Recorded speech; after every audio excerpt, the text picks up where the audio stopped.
Today I'm going to show you how to make this staggered chevron tumbler with some beautiful marble accents. I think this one is so much fun and turned out so pretty. So let's get started.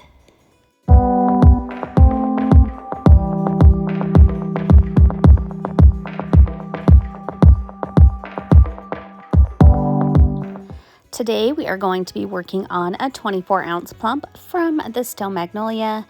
I will have a discount code linked for you guys down in the description. And then I am taking my Cami Page Boutique Ultimate Tumbler tool. This is my lifesaver anytime I do a tumbler wrap. So go grab one. I will have a discount code linked for you down in the description as well. Then I am going to take my tumbler wrap that I have already cut out on patterned vinyl, and I am just going to fold back about an inch or so of the backing on the vinyl, and then I am going to line it up on the line that I made with my Cami Page Boutique tool.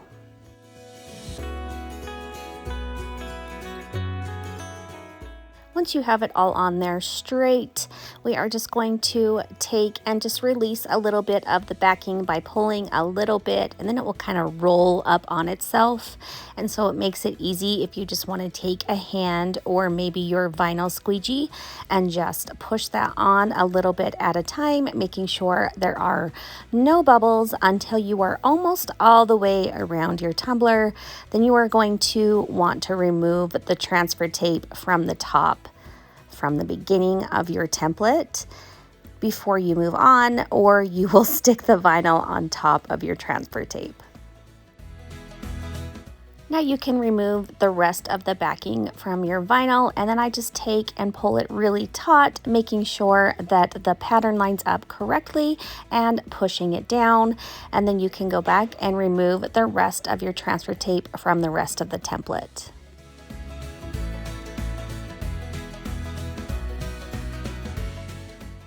Now you are going to start removing the pieces of the template where you want your first glitter color.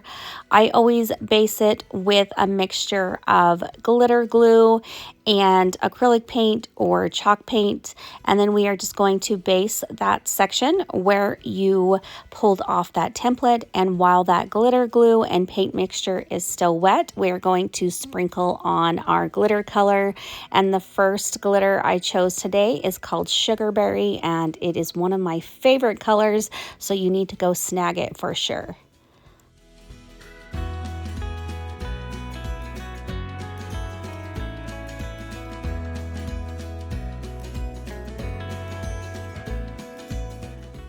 Continue removing all of the pieces of the template that you want in this color, and then when you are done with this color, we will clean it up and move on to the next color.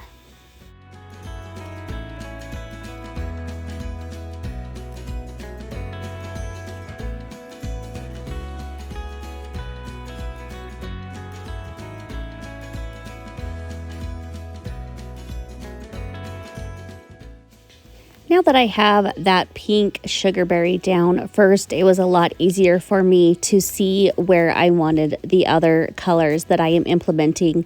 So I just went ahead and removed every single section of the template that I was going to place my second color, which we went with Beekeeper, and I am doing the exact same thing. I mixed a little bit of glitter glue in with some chalk paint, and we are just going to base coat that and sprinkle on the glitter while that is wet.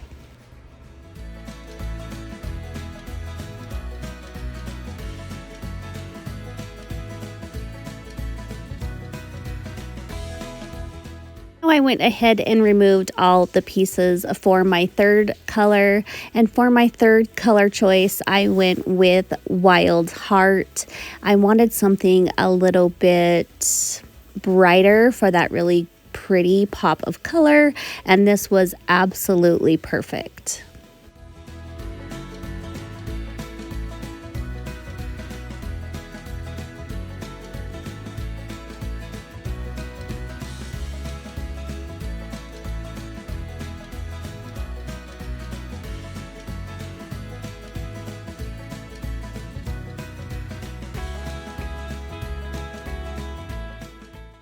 Once you have all of the pieces of your template either covered with glitter or pattern vinyl, we are going to move on to the bottom rim.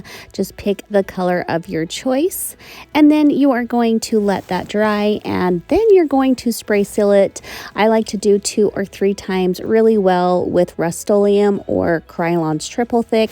When that is all dry, you are going to epoxy your tumbler until smooth, and then we will move on to the striping. I usually prefer on kind of a busier design nail striping tape. I always get mine from Amazon, and if you don't have one of these nail striping tape holders, they're great. A lot of times they will come with your nail striping tape if you pick the correct kit, so grab one of those. It makes it so much easier. But we are just going to follow every single line, striping this out, making sure that our lines are clean and crisp.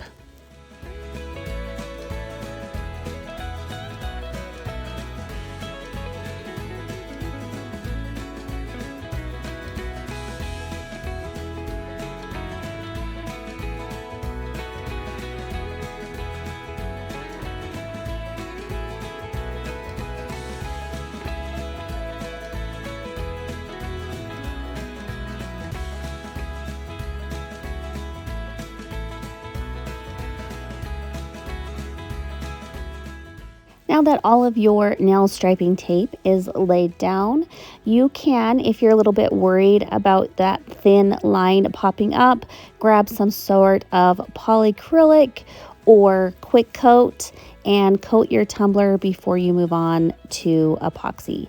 You do want to make sure that is fully cured before you add your epoxy, or it can leave a cloudy haze.